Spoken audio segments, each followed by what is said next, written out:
राम राम हरे हरे।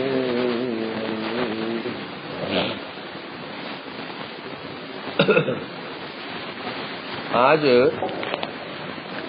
कई सारी तिथियां उपस्थित हुई हैं। हमारे गौड़ीय आचार्य वर्गों की तिथियां, उनमें एक तिथि है, क्या तिथि? श्री रघुनंदन ठाकुर की तिथि। एक ग्रंथ है गौर गणोद्देश दीपिका, गौर गण उद्देश दीपिका, जिसमें गौर हरि के गणों का वर्णन किया गया।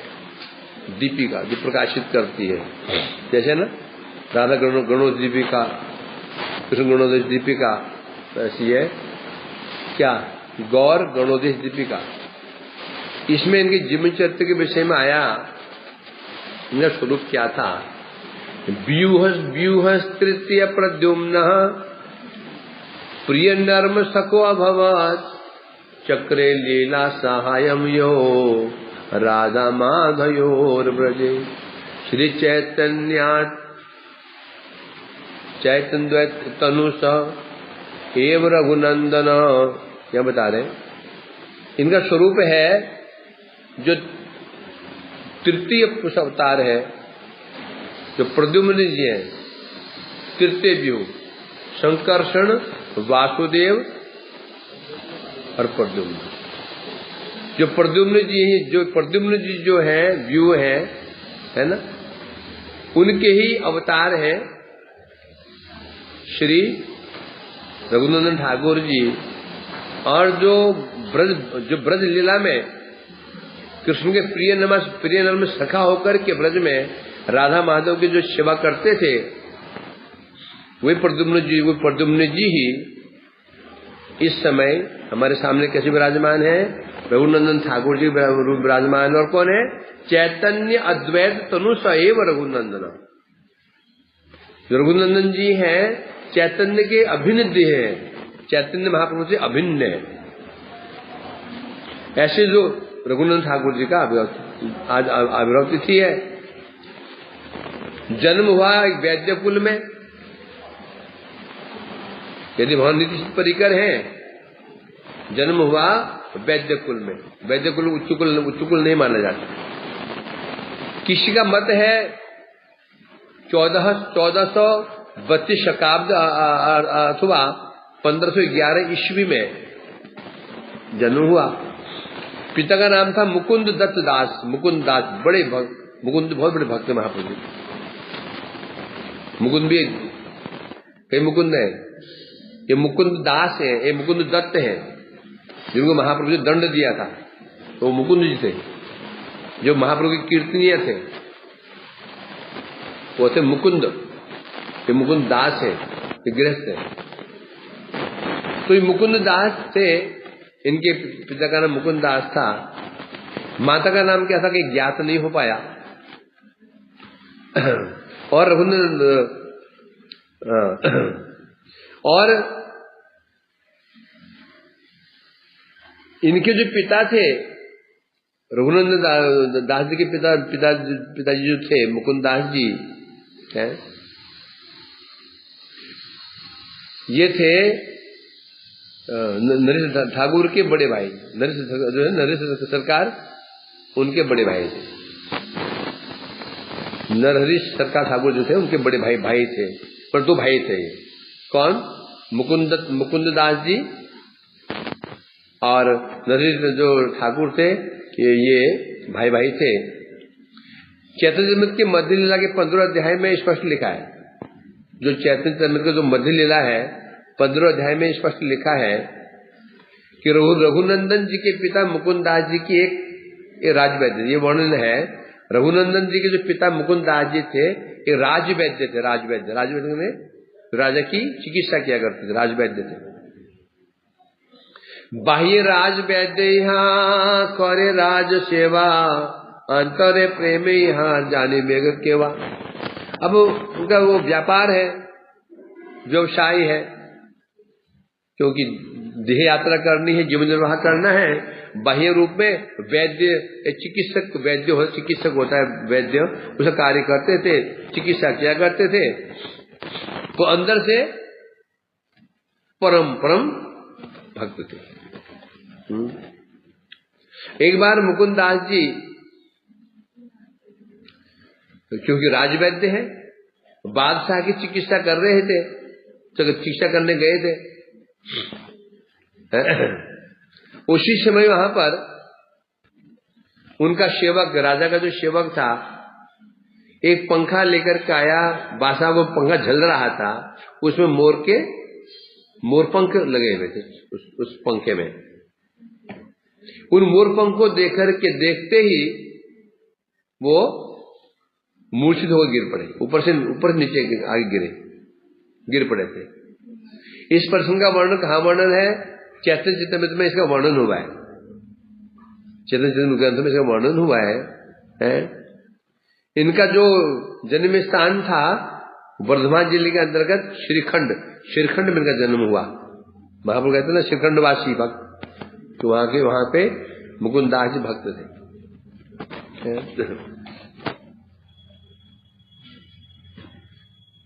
जन्म इनका हुआ, रघुनंदन दास जी का जन्म हुआ आज बसंत पंचमी के दिन प्रकट हुए थे। रघुनंदन जी के चाचा थे नरहरि सरकार ठाकुर, इन्होंने बचपन से ही बहुत स्नेह करते थे, रघुनंदन जी को बड़ा स्नेह करते थे।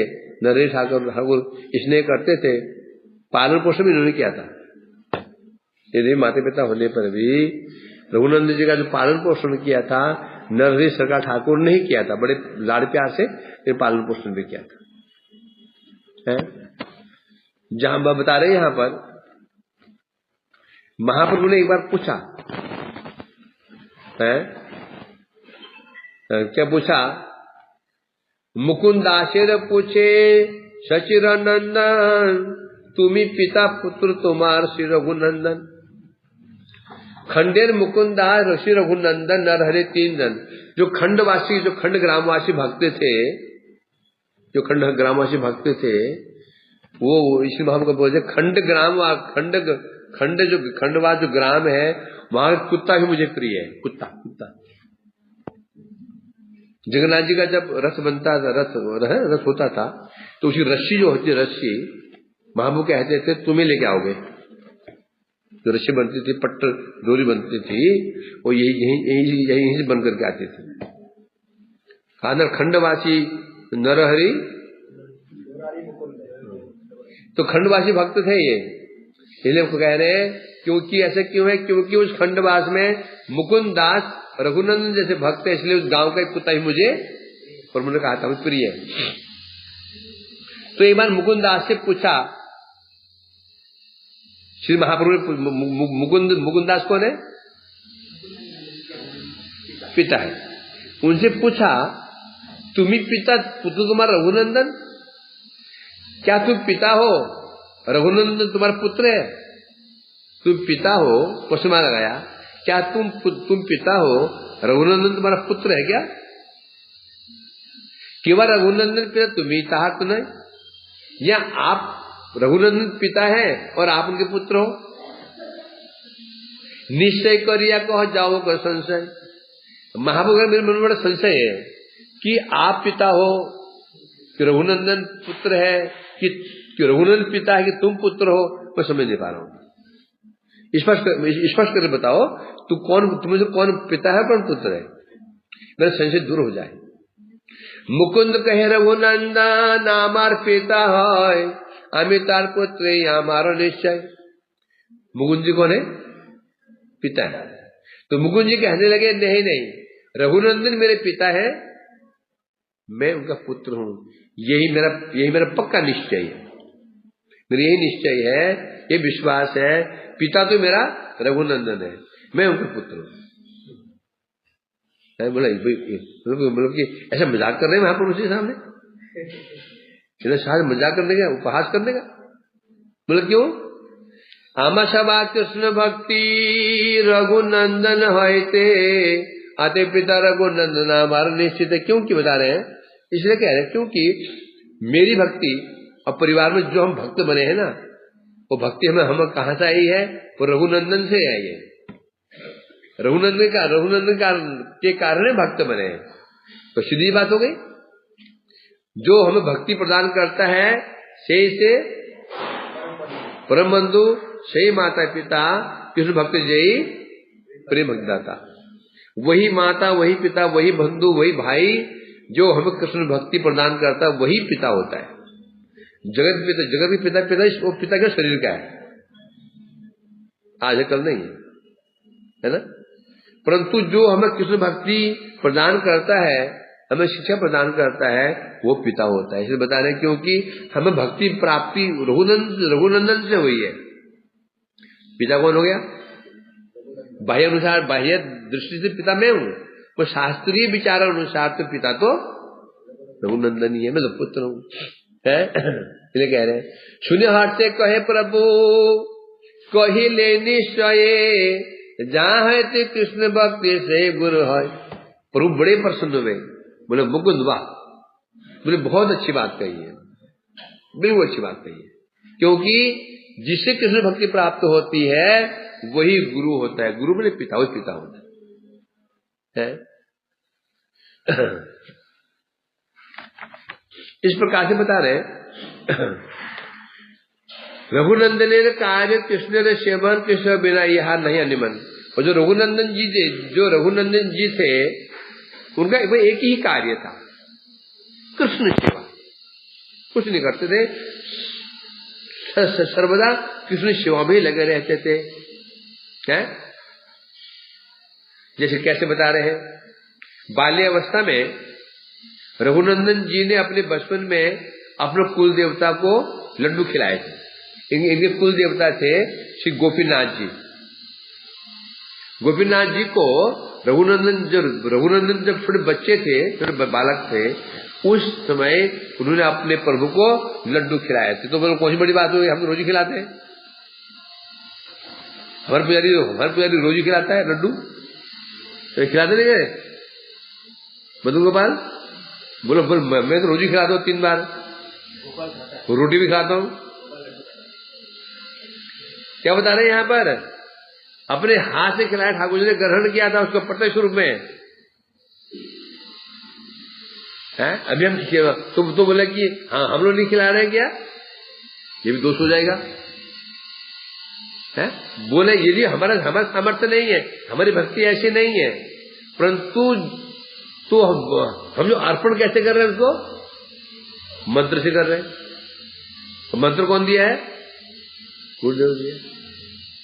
हमारी योग्यता न रहने पर भी, क्योंकि जो मंत्र है, मंत्र ही सदगुरु ने दे रखा है, तो भगवान उसको अवश्य ही खाएंगे, खाते हैं। ये विश्वास पालना पड़ेगा, ये विश्वास पालना पड़ेगा, नहीं तो अपराध की संभावना है।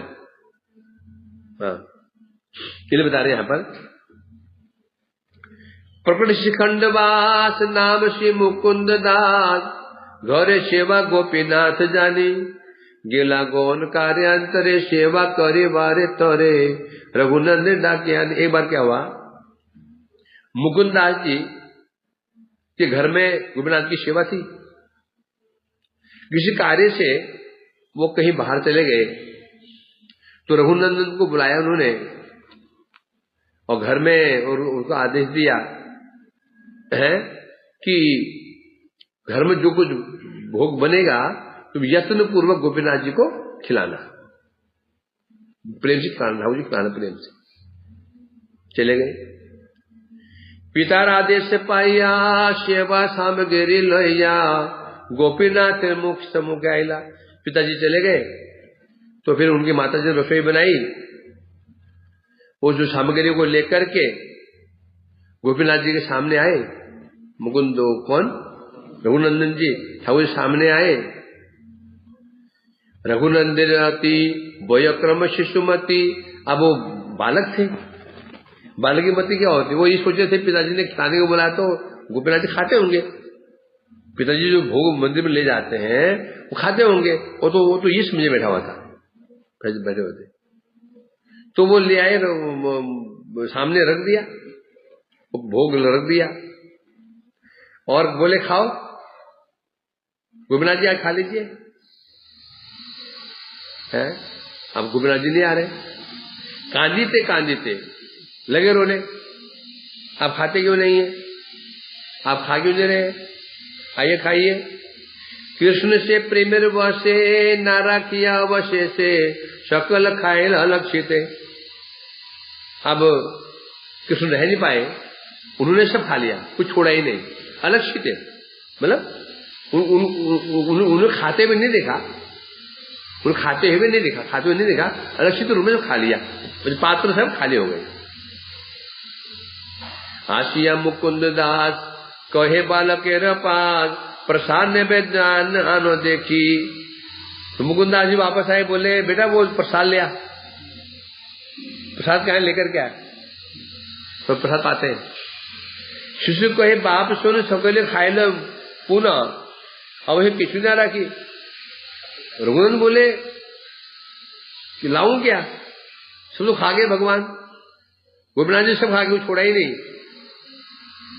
शून्य अपरूप है ना विस्मित हृदय पुनः, आरती ने बालके कहिया सेवा अनुमति दिया, बाड़ी बाहिर या पुनः आज रहे लुकाइया। इस सुंदर के बड़ा आश्चर्य हुआ मुकुंदास जी को, ये कैसे हो सकता, उनको अविश्वास तो नहीं हुआ क्योंकि भक्त है, तो भी बालक का भी तो जनेऊ भी नहीं हुआ, उपनयन भी कुछ नहीं हुआ, थोड़ा सा आ ही जाता है। अगले दिन बोले देखो बेटा मैं बाहर जा रहा हूं, आज तुम फिर भोग लगाना। बाहर गए और जब घूम करके घर में छिप गए, घर में लुक के छिप के कोने छिप गए है। रघुनंदन अति हाँ या हर्षमती। अब उसके बाद फिर रघुनंदन जी जब भूखा समय हुआ तो माता ने लड्डू बनाए थे, उन लड्डू को बड़े आनंदित होकर के गोपीनाथ जी देने के लिए आए, उनके सामने रख दिया। खाओ खाओ बोले कौन, और देख खाई लो है लो, बोले खाओ खाओ जल्दी आइए जल्दी खा लिए है।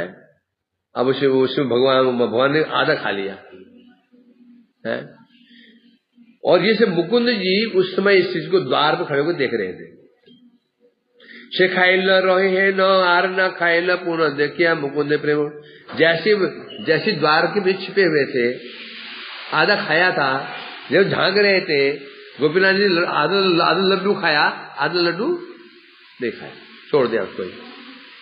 और मुकुंद जी ये नंदन करिया को ले देख करके मुकुंदास जी बड़े भाव विभोर हो गए, दौड़ कर गए अपने पुत्र रघुनंदन को अपने गले से लगा लिया और कहने लगे अद्यापि खंडपुरे अर्ध लड्डू आज से करे।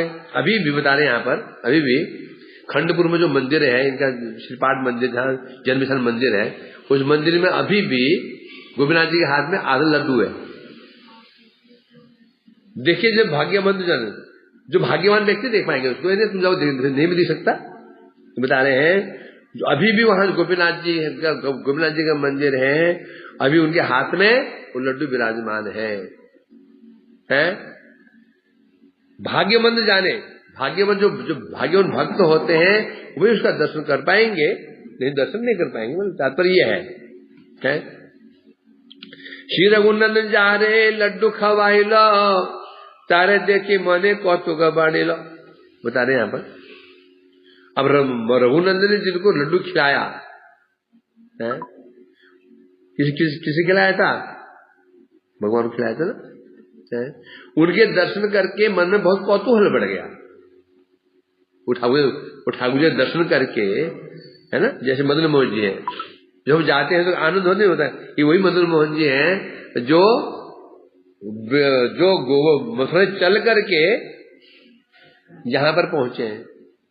और सनातन गोस्वामी से उन्होंने नमक मांगा था, रोटी में नमक दे दो, तो क्या कैसे लगता है? तो ये कह रहे, तो ये उनकी महिमा इस प्रकार से कह रहे हैं केहो रघुनंदन प्रीति जार। यदि बता रहे हैं यहाँ पर रघुनंदन के प्रति किसी प्रीति हो जाती है, जन्म जन्मांतर में कृष्ण का दास बन जाता है, किसी प्रीति हो जाती है उनके प्रति, उसको कृष्ण भक्ति प्राप्त हो जाती है। इस प्रकार से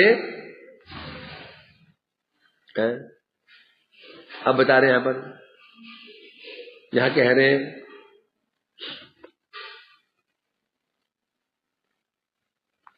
अब श्री चैतन्य नाम लिया बार बार, है ना। संभव देखिए लोके चमत्कार। अब उनका अपहरण लीला कैसे हुई बता रहे हैं। जब अंत समय आया, लीला प्रकाशित करने का समय आया, उस समय बता रहे हैं यहाँ पर कि इसमें लिखा है, इसमें ये बार बार चैतन्य कृष्ण चैतन्य नाम ले रहे थे, बार बार नाम लेते लेते हेला संगों में देखिए, हेला चमत्कार, नाम लेते लेते ही क्या हो गए, अंतर्धान हो गए। जैसे जब वर्णन मिलता है तो कोई भक्त ऐसे होते हैं, कुछ देह को रख देते हैं और देह छोड़ के जाते हैं, और कोई देह के साथ चले जाते हैं। इसके विषय में हम आगे पढ़ेंगे, रास प्रसंग में पढ़ा हुआ, हमने पढ़ा था ना कि भक्त, ऐसे भक्तों का देह चिन्मय होता है, वो जड़ देह नहीं होता, है ना। तो अर्थात जो चले जाते हैं, मतलब तो जो छूट जाता है वो नहीं। ऐसे महापुरुष का देह चिन्मय होता है और स्वदेह चले जाते हैं। कभी कभी ऐसे महापुरुष लोग जगत कल्याण करने के लिए देह को रख के भी चले जाते हैं, होने पर वो देह जड़ नहीं होता। इसलिए हम उस समाज दे करके उनकी पूजा करते हैं, अर्चना करते हैं, शिव पूजा करते हैं।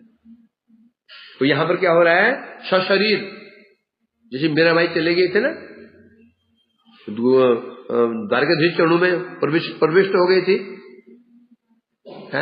गोदा देवी प्रविष्ट हो गई थी जगन्नाथ जी के चरणों में, है ना। कई भक्त ऐसे में तुकाराम जी सशरीर चले गए थे,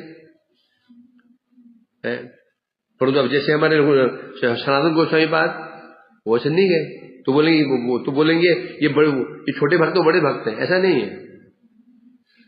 है ना। रघुनाथ जी सशरीर नहीं गए, वो शरीर पड़ा रहा। हमारे रघुनाथ गोस्वामी भी, अब कुछ सोचे जो सशरीर चले गए ये तो बड़े भक्त हो गए, ये छोटे भक्त हो गए, ये ऐसा प्रश्न नहीं है। दोनों का शरीर चिन्मय होता है, तो कोई शरीर को छोड़ते नहीं, वो शरीर भी जड़ नहीं, चिन्मय, जिसको शरीर भी चिन्मय शरीर उनका होता है, इसको मानना पड़े, इसलिए जानना पड़ेगा, नहीं तो अपराध हो जाएगा। तो इस प्रकार से आज इनका जन्म हुआ और श्रावण मास की शुक्ला चतुर्थी के दिन ये अपहरण लीला में प्रविष्ट हुए, है ना। बता रहे ऐसा कौन व्यक्ति है जो उस रघुनंदन जी का यश नहीं गाएगा। रघुनंदन दास गोस्वामी जी की जय हो। और क्या है? फिर एक और तिथि है पुंडरीक विद्यानिधि। इनका स्वरूप क्या है? इनका सिद्ध स्वरूप है नित्य लीला में वृषभानु महाराज, ब्रज लीला में वृषभानु महाराज है। वृषभानु महाराज कौन है? राधा जी के पिताजी है। वही महाप्रभु लीला में आए, क्या नाम है, पुंडरीक विद्यानिधि के रूप में आए। महाप्रभु को बाप बाप कहते थे। जब महाप्रभु जी गया से वापस आए, पहले महाप्रभु कैसे थे? उदंड निभाई, कैसे? उदंड निभाई, घमंडी निभाई, क्या थे? घमंडी। इसको परास्त करना, उसको परास्त करना, इसको हराना, उसको हराना, चंचल निभाई। वापस कैसे? वापस कौन आया? भावुक निभाई। कौन आया? भावुक निभाई। जब महाप्रभु भावुक निभाई, वहां से आने के पश्चात उन्होंने प्रेम भक्ति को प्रकाशित करना शुरू कर दिया, कीर्तन शुरू कर दिया। एक दिन श्रीवास आंगन में कीर्तन चल रहा था। महाप्रभु कहने लगे बाप बाप बाप बाप पुंडरीक, बाप रे पुंडरीक रे, बाप रे पुंडरीक रे, बाप रे पुंडरीक रे। लोगों ने सोचा पुंडरीक किस नाम है? भगवान का नाम पुंडरीकाक्ष। कहते हैं महाप्रभु जी, महाप्रभु भगवान का नाम ले रहे हैं। पूछा उन्होंने, प्रभु पुंडरीक कौन? जब बाप बाप कहते हैं, पुंडरीक है कौन? बोले पुंडरीक एक महापुरुष है, नवद्वीप में ही रहते हैं महापुरुष। कैसे रहते हैं? बोलते हैं कैसे रहते हैं? विषय प्राय, विषय की भांति रहते हैं, पर अंदर से क्या है? परम वैष्णव है। महाप्रभु कहते हैं क्या महिमा थी इनकी? इनकी ऐसी प्रीति थी गंगा जी के प्रति कि दिन में कभी गंगा जी में स्नान करने नहीं जाते थे। क्यों? कोई इसमें पैर धो रहा है, कोई इसमें कुल्ला कर रहा है, कोई इसमें कपड़े धो रहा है ना? इन्हें बड़ा बड़ा कष्ट होता था, नहीं जाते थे। कब जाते थे? संध्या के समय, जब घाट से जब सब घाट खाली हो जाते थे, उसमें कोई नहाएगा तो है नहीं इसमें, वहां जाकर आचमन का स्नान करके आते थे। ऐसी प्रीति थी गंगा जी के प्रति इनके मन में, ऐसी श्रद्धा थी। अब गदाधर जी और मुकुंद जी मित्र हैं। ये मुकुंद कौन है? वो मुकुंदास नहीं, ये मुकुंद दूसरे मुकुंद है। महाप्रभु की कीर्तनिया, ये कीर्तनिया मुकुंद है, जिनको महाप्रभु कहा था ये ना खड़जाटिया है, खड़जाटिया, इसमें कृपा नहीं करूंगा मैं, है? एक कल्प के बाद कृपा करूंगा ना। तो वही मुकुंद जी है। मुकुंद जी ने कहा गदाधर चलो आज मैं तुम्हें एक महाभागवत के दर्शन कराता हूं। गदाधर बचपन से भक्त है, महाप्रभु बचपन से उदंड है, और गदाधर बचपन से परम शांत सौम्य है। इसलिए महाप्रभु गदाधर को बहुत छेड़ते भी थे बचपन से, खूब उसको छेड़छाड़ करते हैं। तो वो बड़े खुश हुए कि भक्त तो है ही है, चलो ठीक है, दर्शन करने जाते हैं। दोनों मित्र गए तो एक बड़ा आलीशान भवन, उसके बाहर जैसे अंदर प्रवेश किया तो देखा बाहर बरामदे में ही एक दिव्य शैया बिछी हुई है। उस शैया के ऊपर एक व्यक्ति, जिसके वस्त्र मलमल के वस्त्र, दिव्य वस्त्र, सिर में जो बालों में तेल लगा रखा है इतना सुगंधित कि वो गेट तक, बाहर द्वार तक, बाहर वो वहां तक उसी सुगंध जा रही है। और तकिए में टिक लगा करके आंख बंद है और 5 चबान है मुख में, और बस पीकदान है, चांदी का पीकदान भी चांदी का पीकदान थूकते ना, पीक थूकते हैं। मुकुंद जी अंदर गए, उनको साष्टांग प्रणाम किया। गदाधर बार बार कभी मुकुंद की ओर देखे तो कभी उनकी ओर देखे, कभी वो जो लेटे हैं उनकी ओर देखे तो कभी मुकुंद की ओर देखे, यहाँ कभी वहां कभी। सोच रहे ये चक्कर क्या है? और सोच रहे हैं कि वो जो महापुरुष है ना अंदर के ही होंगे। क्यों? महापुरुष में लोग कैसे कपड़े फटे फटे होने चाहिए, थोड़ा सा शरीर दुर्बल सा होना चाहिए, थोड़ा सा सूखा शरीर, वही तो महापुरुष होते हैं। तो ये नहीं क्यों प्रणाम कर? हो सकता है घर के मालिक हो, मालिक यदि प्रणाम कर रहे हैं, फिर हम दोनों अंदर जाएंगे और महापुरुष के दर्शन करेंगे। तो जब बार बार वो गदाधर जी कभी देखते हैं मुकुंद जी को, कभी देखते हैं उनको, तो जब दृष्टि पड़ी मुकुंद की गदाधर जी के मुख के ऊपर, समझ गए इनके मन में संशय है कि ये सोच रहे हैं कि ये महाभाव ये भक्त कैसे हो सकते हैं, स्वरूप उनका ऐसा है। उसे मुकुंद जी ने श्लोक बोला, अहो बकियम स्तन कालकोटम जिंघाशय अपायद्यप्य साध्वी निभे गति धातिर उचित तत्व अन्या कमो दयालु शरणम ब्रजेम। जैसे श्लोक में कृष्ण की महिमा गुणगान किया कि ऐसा कौन दयालु है कृष्ण का अतिरिक्त, जो पूतना उन्हें मारने के लिए आई, जानते हुए भी मारने के लिए आई है, उनके स्तन पान कर लिया। और पान तो किया धात्री उचित, धात्रियों के भी उचित उनको गति प्रदान कर दी गोलोक में। इतना सुनना था वो पुंडरीक विद्यानिधि जो लेटे थे, वो विषय लग रहे थे, बड़े भोगी लग रहे थे। वो ऐसे हाँ कृष्ण करके उठे, अषाढ़ खा के धड़ाम से नीचे गिरे, इधर लोटपोट उधर लोटपोट, कहाँ उनके केश बिखर गए, कपड़े फट गए, वो खाट कहाँ गिरी, पिगदान कहाँ गिरा, आंखों से आंसू रो रहे, कभी इधर लौटते हैं, कभी उधर लौटते हैं, सिर अपने सिर पटक रहे, हाथ पटक रहे, कहाँ मोर प्राणनाथ कृष्ण, कहाँ पाऊं, कहाँ जाऊं।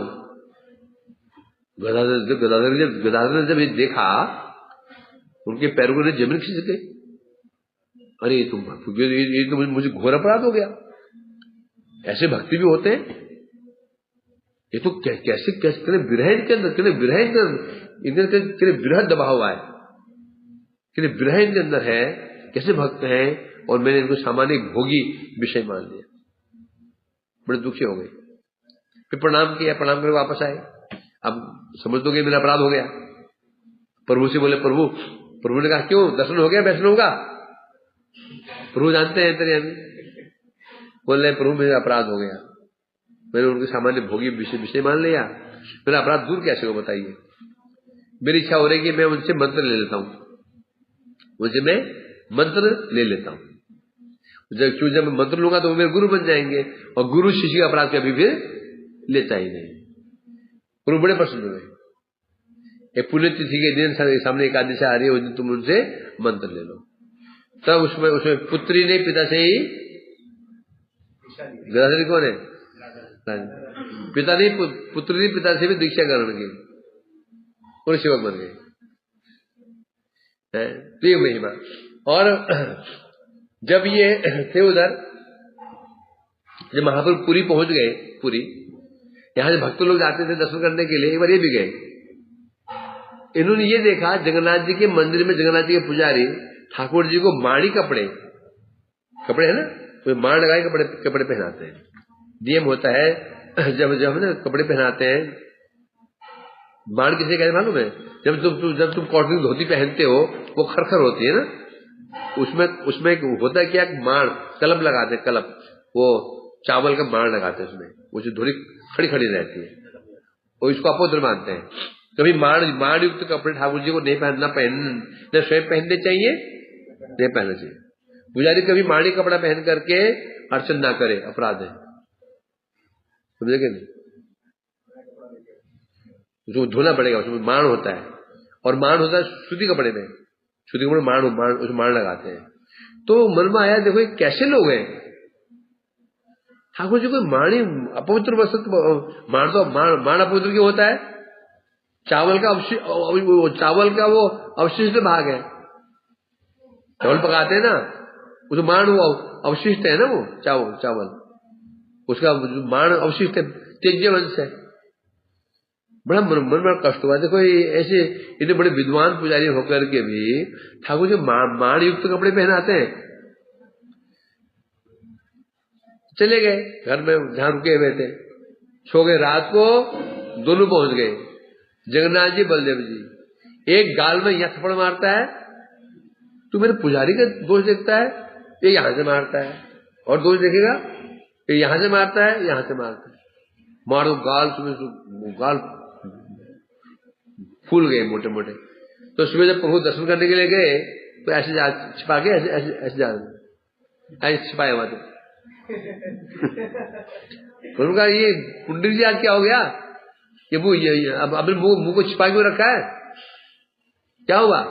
रोतरिया में जानते हैं, नहीं कुछ नहीं कुछ तो हो, हटाओ। तो गाल फूले हुए मोटे मोटे, लाल उंगली थप्पड़, यह ना लाल, ये लाल कैसे हो गए? गाल कैसे फूल गए? प्रभु कल में अपराध हो गया। मंदिर में गया, मेरे मन में आ गया ये पुजारी लोग कैसे, इनको ज्ञान नहीं है, माड़ी कपड़े ठाकुर जी पहनाते हैं। रात दोनों भाई आ गए, जगन्नाथ बलदेव जी, इतना मारा गालों में, मेरे गाल मारो, मेरे गाल सुझा दिए। ऐसी भक्ति पुंडरीक जी की थी। तो ऐसे पुंडरीक जी का क्या है, आविर्भाव। और फिर तिथि क्या है, वो तो चक्र ठाकुर, विश्वनाथ चक्र ठाकुर का ना, और भी तो है ना। हाँ, विष्णु प्रिया जी का भी आज तिथि है, अग्रत प्रभाव। विष्णु प्रिया जी अब जानते हो को महाप्रभु जी की शक्ति है। पहली शक्ति कौन सी उनकी? लक्ष्मी प्रिया, लक्ष्मी जी हैं। जब महाप्रभु जी विवाह होने के पश्चात बांग्लादेश गए, बांग्लादेश उसमें एक ही देश था, बंगाल की था। तो यहां पर लक्ष्मी जी उनका विरह सहन न कर पाई। अब उसमें लिखा है विरह रूपी सर्प ने लक्ष्मी जी को डस लिया। तो कहीं मैं कहां सुन रहा था, एक पंडित बोल रहे थे लक्ष्मी जी को सांप ने डस लिया था, डस गया तो मर गए थे वो। अच्छे अच्छे विद्वान बोल रहे थे, कोई घोड़ी बैठ के किसी कोई घोड़ी वैष्णव बोल रहे थे, क्या बोल रहे थे वो, अच्छे सांप ने डस लिया था, वो मर गए थे। मैं घबराया, सांप ने कहा डस लिया था उसको, तो दो ढंग से पढ़ा हुआ दिखा था, 12 रुपये सर्प ने उनको डस लिया लक्ष्मी जी, और उन्होंने देह त्याग दी। उसके पश्चात विष्णु प्रिया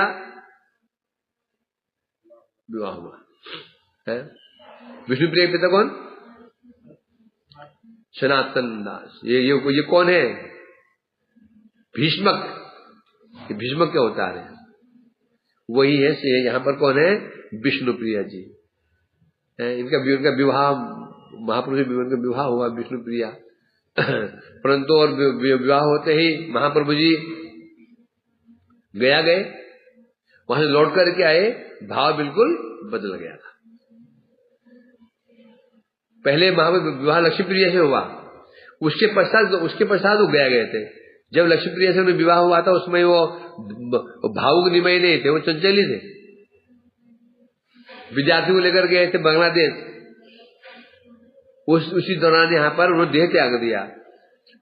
उसके पश्चात जब विवाह हुआ विष्णु प्रिया से, तो महाप्रभु उसके पश्चात गए थे गया, और वहां ईश्वरपुरी पास दीक्षा ग्रहण करके वहां से आए तो भाव बिल्कुल बदल गया है। अब विष्णु प्रिया से बातचीत भी नहीं करते थे, उन्हें बात में बंद कर दिया। शशि माँ से बातचीत करते थे, विष्णु प्रिया बातचीत वार्तालाप भी नहीं करते थे महाप्रभु जी है। कई ग्रंथ दिखाते विष्णु प्रिया के विषय में, वो है ना, वो जन्मभूमि में छपा था वहां से ग्रंथ, कहा तो क्या उनका जो है ना अद्भुत, उनका जो विरह दिखा गया विष्णु प्रिया।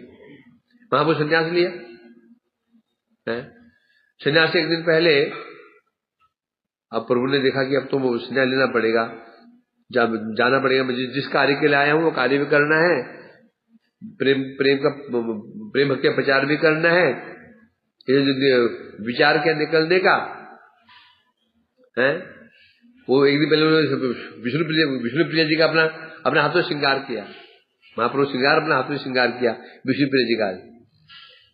तो विष्णु प्रिया सोच रहे ये चक्कर ये कैसे हो गया, जो मुझे बात भी ढंग से नहीं करते थे, आज बड़े प्रेम से बातें भी कर रहे हैं, ये कैसे हो सकता है। मतलब वो संशय आया था, ऐसे वर्णन देता है। उसी दिन दोपहर को वो गंगा जी में गई थी, तो उनकी नाक की बेसर पानी में गिर गई थी, मिली नहीं। तो इन्हें संशय हुआ था कि नाक की बेसर गिर गई है, कोई तो अपशकुन होने वाला है। और घर में गई तो देखा विष्णु प्रिया जी महाप्रभु बड़े अच्छी तरह से बातचीत भी कर रहे हैं। उसी समय वो श्रीधर जी एक लौकी ले आए, लौकी ले आए। कोई दूध दे के चला गया, बोले भैया, बोले महाप्रभु माँ आज ना ये लगलगी बनाओ, लौकी खीर लगलगी बनाओ, खा के जाऊंगा।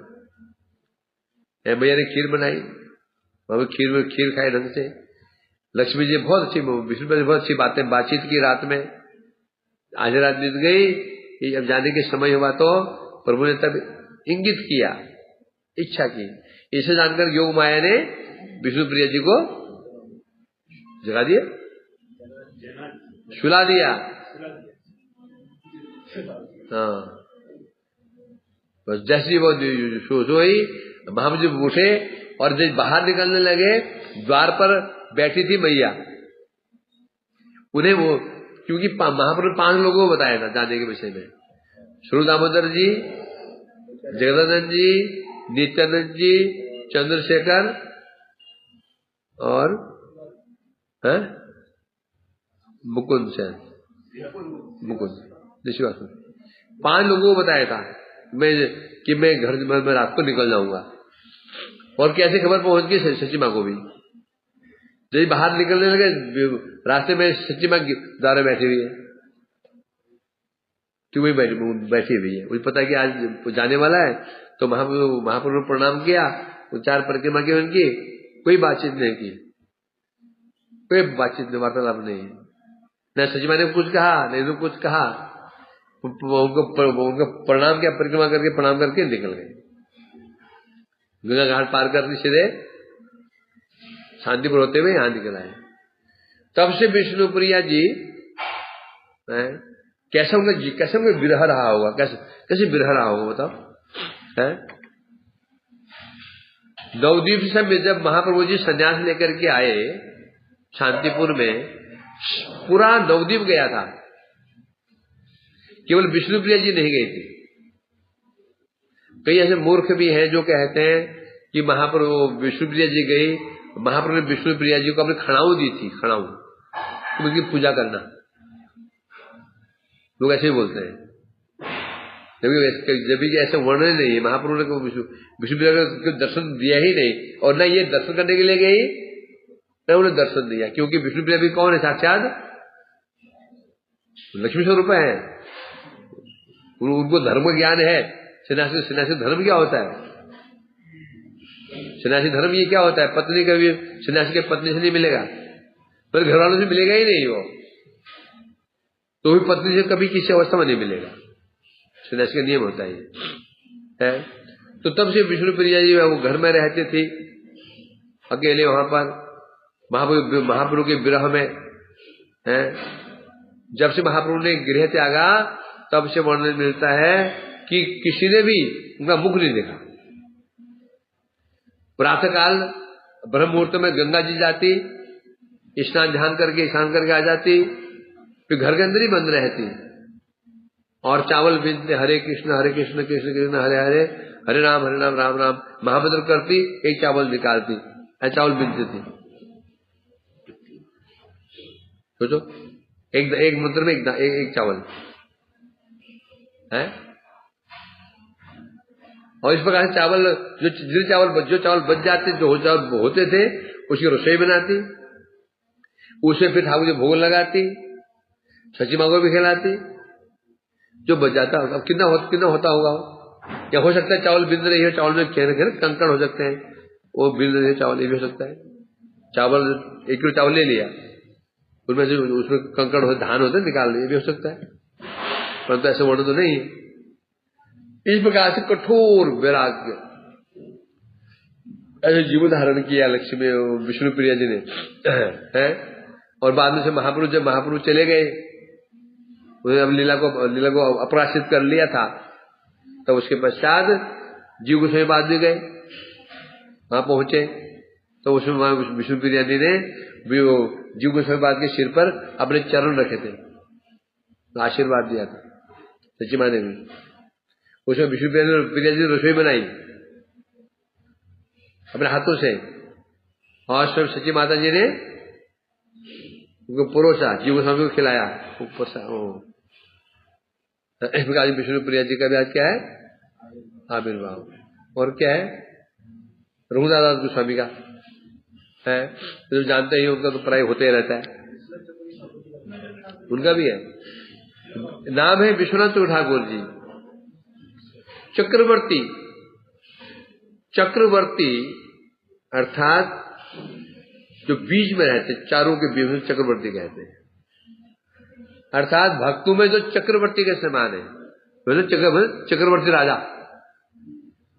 चक्रवर्ती राजा बोलते हैं, राजाओं में जो राजा होता है, तो भक्तों के बीच में जो चक्रवर्ती के समान विराजमान है, उन्हें चक्रवर्ती ठाकुर कहते हैं। इनके विषय में आता है ना।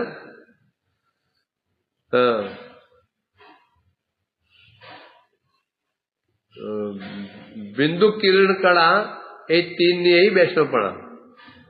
इन्होंने एक विशेष काम किया, बड़ी कृपा हम पर है कि 3 ग्रंथ, जो मुख्य 3 ग्रंथ लिखे थे, रूप गोस्वामी पाद जी ने, भक्ति सामरी सिंधु, उज्ज्वलमणि और लघु भागवतमृतम देखा था ना। इन्होंने 3 को संक्षेप में कर दिया।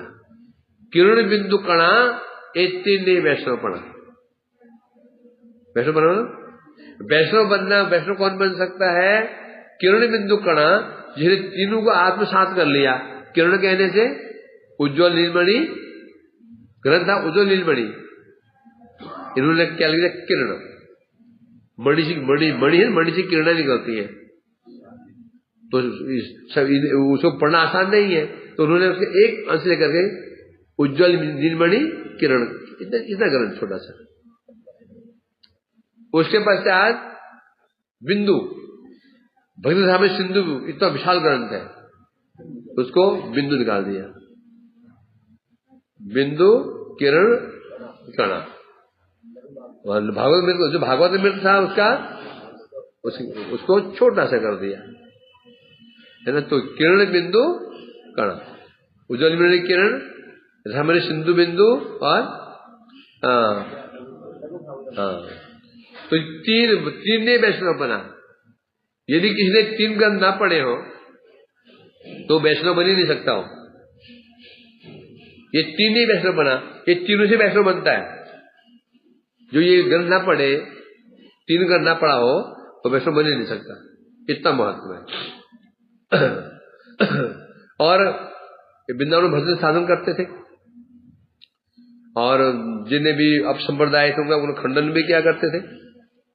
इनसे बाबाजी लोग बहुत चिढ़ते थे। बाबाजी लोग बहुत चिढ़ते थे क्योंकि इनका बहुत सम्मान करते थे, क्योंकि आदर्शवाद चरित्र अच्छा था, आचरण अच्छा था, भक्तिमान थे। और बाबा जी के ऐसे जो लोग थे, जो ढोंगी लोग थे, नाम आकर साधु बने हुए, भजन साधन करते नहीं थे। इनका सम्मान, खूब सम्मान था इस ब्रज में, ये भजन करते थे। तो विरोधी लोगों ने विचार किया, जब तक ये रहेगा ना, ये रहेगा तो हमारा सम्मान होगा नहीं। तो इनके विरुद्ध षड्यंत्र करते थे, उनको मारने की चेष्टा की। एक बार ये प्रातः काल परिक्रमा करते थे, ब्रह्म मुहूर्त में परिक्रमा करते थे। तो उस समय जो कुछ विरोधी लोग थे उन्होंने विचार की झाड़ियों में छिप गए, जब यहाँ आएगा ना चक्रवर्ती, हम जान से मार डालेंगे। हर कुल्हाड़ी इत्यादि हथियार लगे बैठे हुए थे। देख रहे वहां से वो चक्रवर्ती आ रहा है। आते आते रास्ते में देखा कि गायब हो गया। एक छोटी किशोरी आ रही है, कन्या, हाथ में डली, ये हाथ में फूल की डलिया है, डलिया फूल की डलिया है। बड़े मस्त हो गए, कुछ गुनगुना रहे आ रही है। बोले समझ नहीं पाए, बोले लाली पीछे चक्रवर्ती आ रहा था, देखा क्या उसको? कुछ बोले, मुस्कुरा के आ गई, आगे बढ़ी तो देखा कि कौन जा रहा है? विश्वनाथ ठाकुर जा रहे हैं। वो समझ रही तो अपराध हो गया। इसको हम तो जो सामान्य व्यक्ति मान रहे थे, तो साक्षात मंजरी है, सखी है, मंजरी है। दौड़ करके चरण पकड़ने उनके, अपराध क्षमा कर दो है। उसी समय, इनके समय जब ये कुछ वार्धक्य उस समय चले गए थे, अंतलीला में थे, उस समय जयपुर में एक विवाद खड़ा हुआ गोविंद जी के मंदिर में। गोविंद जी के मंदिर में वहां राधिका जी है ना, उसको लेकर विवाद खड़ा हो गया। और विवाद किसने किया था? जो है रामानंदी वैष्णव, उन्हें विवाद खड़ा किया, गोविंद जी के बगल में राधा जी कैसे आ सकती है? नहीं आनी चाहिए। यदि कृष्ण पूजा करनी है तो कृष्ण रुक्मिणी कृष्ण पूजा कर सकते हैं, राधिका जी पूजा कैसे हो सकती है? राधा जी का क्या संबंध है? क्योंकि साउथ इंडिया में राधा जी को लोग दर्शन नहीं करना चाहते हैं, उनको मानते ही नहीं है, अवैध मानते हैं। साउथ में राधा जी का आदर नहीं करते हैं। कोई मंदिर तो मिलेगा नहीं कि जो मंदिर राधा कृष्ण मंदिर हो, मिलेगा ही नहीं। इसको छोड़ दिया जाए, नहीं मिलेगा, गौड़िया में छोड़ दिया जाए। तो अब वहां से जो राजा जयसिंह था, वो परम गौड़ीय वैष्णव था। अब वो साधु ने उनको कहा, भाई देखो, तुम जो पूजा करते हो, तुम पूजा अवैध मानी जाएगी, है तो इसका समाधान करो। राजा घबरा गया, मैं क्या करूं? उन्होंने यह समाचार भेजा। उस समय यहाँ के जो वैष्णव थे, वैष्णव जो मूल कौन थे उसमें थे, वो ये विश्वनाथ ठाकुर जी कुछ वृद्ध हो चुके थे, विश्वनाथ ठाकुर जी। तो अब क्या करें? उस समय उनके शिष्य थे बलदेव विद्याभूषण। उसमें शिष्य ने उनको कहा, भाई देखो, कि उन्होंने कहा, गुरुदेव आप चिंता मत कीजिए, मुझे आदेश दीजिए, मैं जाऊं, जाकर के मैं समाधान करता हूं। आशीर्वाद दिया, उनको भेज दिया वहां पे। तो बलदेव विद्याभूषण प्रभु जी वहां पहुंचे। घटना कहां होती? गलता गद्दी, गलता पहाड़ है, उसे गलता पहाड़ कहते हैं, गलता पहाड़। वहीं पर ही वो उनका आश्रम था, वहीं पर ही विचार विमर्श हुआ था, वहीं पर शास्त्रार्थ हुआ था। एक तो बड़े बड़े पंडित लोग, बड़े बड़े साधु संत, एक तो विश्वनाथ जी, बलदेव विद्याभूषण प्रभु अकेले, छोटे एक दो वैष्णव साथ में। वह शास्त्र बड़ा विचार हुआ, बड़ा विचार हुआ है।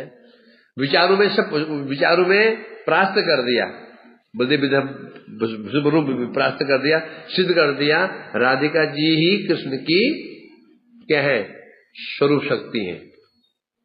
सेवा में कोई दोष नहीं है, उनकी स्वरूप शक्ति है ये।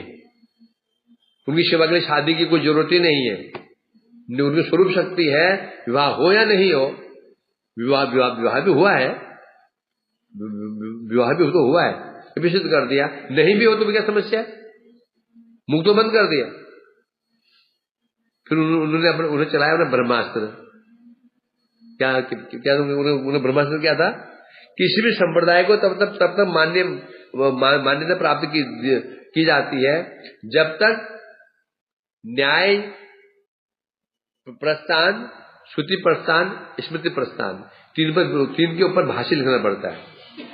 उपनिषद, गीता और पुराण, इन पर भाष्य है तुम्हारा, तो तुम्हारा संप्रदाय प्रामाणिक है, प्रामाणिक नहीं है। मुझे बताओ, तुम पहले परिचय दो, तो तुम्हारा संप्रदाय कौन सा है? हमारा संप्रदाय है ब्रह्मद्व गौड़ी संप्रदाय। तो उन्होंने कहा ये बताओ तुम्हारे संप्रदाय का तो तुम्हारा कोई भाष्य है? हमारा भाष्य क्या भाष्य है? हमारा भाष्य क्या है? अणुभाष्य। अणुभाष्य कौन लिखा था? मध्वाचार्य जी। अणुभाष्य, अब समझ गए, मैं यदि अणुभाष्य कहता हूं तो फंस जाऊंगा। अणुभाष्य तो लिखा है मध्वाचार्य जी ने, और उसमें मधुरस का वर्णन ही नहीं है। वो तो वात्सल्य भाव की सेवा करते थे। यदि मैं इसको बोलूंगा तो मैं तो पहले हार जाऊंगा, समस्या खड़ी हो गई। इसलिए उन्होंने उसका नाम ही नहीं लिया। तो सब चले गए रात्रि में, गोविंद जी गोविंद देव जी, अब आप ही देखिए कि आपको क्या करना है। राधिका चाहिए क्या नहीं चाहिए, आप क्या करना चाहते? गोविंद जी ने कहा था तुम लिखो, भाष्य लिखो, मैं बोलता हूं। फिर वो भाष्य लिखा गया। और वैसे भी ये बलदेव विद्याभूषण प्रभु थे कौन? ये थे गोपीनाथ आचार्य। वो कौन थे? सार्वभौम जी के जीजा, बहन हुए थे उनके। हाँ, जब महाप्रभु ने उनको वेदांत सुनाया था, वेदांत का भाष्य सुनाया था सार्वभौम जी को, उस समय गोपीनाथ आचार्य ने भी वो सुना था। और उनका ही अवतार है बलदेव विद्याभूषण प्रभु। उन्होंने फिर वो भाष्य लिखा, ना बोले गोविंद भाष्य। जब दिखाया सबका मुंह बंद हो गया है। और इनकी विशेष बात क्या है, इनकी विशेष हमारी और कृपा क्या है, गीता कहो या भागवत कहो, इनकी टीका हम इनकी टीका पढ़ते हैं। टीका तो कईयों की है, इनकी टीका इतनी सरल होती है, कोई इसमें कन्फ्यूजन, कोई घुमाव फिराव नहीं होता है ना। हम टीका क्या पढ़ते हैं, भागवत का नाम क्या है? शरार्थ दर्शन टीका, इनकी टीका है। तो टीका पढ़ते हैं इनके हम। इन्होंने फिर क्या काम किया इन्होंने? टीका लिखी, भागवत टीका लिखी, गीता की टीका लिखी, और फिर तो 3 लिखा ना वो किरणी बिंदु कणा, कई कण लिखे इन्होंने। हमने सिंधु बिंदु और माधुरी नहीं हाँ तो लिखा 3। वो फिर माधुर कादम्बिनी का ग्रंथ है, ऐश्वर्य कादम्बिनी मिलती भी नहीं, माधुर कादम्बिनी इनका ग्रंथ है। जो कितना सुंदर उसको वर्णन किया, कितना सुंदर। मैंने सोचा माधुर कादम्बिनी ना पढ़े, नहीं वो समझ नहीं, भक्ति क्या समझ नहीं पाएगा। माधुर कादम्बिनी ना पढ़े ना सुने, भक्ति है क्या, संभव ही नहीं है। श्रद्धा, साधु संग, भजन क्रिया, अनस निवृत्ति, श्रद्धा किसे कहते हैं, ये घोड़ी मठ की यही विशेषता है। लोग समझ रहे श्रद्धा क्या, श्रद्धा भी 2 प्रकार की, फिर साधु 2 प्रकार का, भजन की क्रिया, फिर अनिष्ठ भजन की क्रिया, निष्ठा भजन की क्रिया। कौन माथा मारता है इनमें? कहीं है ही नहीं ये चीजें, तो गौड़ी मठ में ही है। यही हमारी कृपा, इनकी कृपा है। और ये भी बात ठीक है, जब तक समझेंगे नहीं चीजों को आगे बढ़ भी नहीं सकते है? इस प्रकार से इनकी बड़ी कृपा है हम लोगों पर, जो आज हम पढ़ पा रहे हैं। माधुर कादम्बिनी ने पढ़ा, और फिर किरण बिंदु पढ़ा, टीकाएं जो पढ़ रहे हैं आज, जो पढ़ता हूँ, क्या पढ़ रहा हूँ मैं इनकी टीका पढ़ता हूँ। इनकी टीका में सब सार आ जाता है। इनकी टीका में पढ़ता हूँ, देखा मैंने, श्रीधर साई बात का भी आ जाता है, उसमें सब आ जाता है, इसमें जीव गोस्वामी बात के भी आ जाता है, इसमें अल्पड़ी जरूरत नहीं पड़ती। इनकी टीका में जीव गोस्वामी बात की टीका और सबकी टीका आ जाती है। इतना सरल कर दिखा इन्होंने, ये समझने में कठिन नहीं होता। जीव गोस्वामी टीका पढ़ेंगे ना, दिमाग घूम जाता है, समझ में नहीं आता क्या क्या लिखा जा रहा है। इनकी टीका सबसे सरल टीका होती है ना। इस प्रकार से आज इनका आविर्भाव। ठाकुर पाद की जय हो। वांछा कल्पतरु